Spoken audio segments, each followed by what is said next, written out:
Ultimately, life is neither suffering nor bliss. It is what you make it. It's of utmost significance in human life to have this fundamental understanding that human experience is generated from within us. So if what is generated from within us happens to be either pleasant or unpleasant, but we are attributing it to various other life situations, this simply means we are conducting our life unconsciously to a point.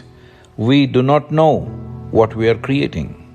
We are not aware of the very experiences that we are creating from within.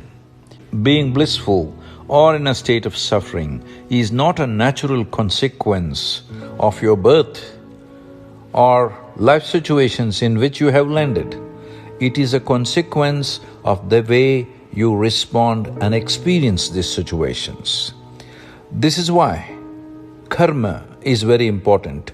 To understand the nature of karma, how it is stored within us and how we can use this to our well-being, to make our life into a beautiful experience irrespective of what sort of situations we are placed in.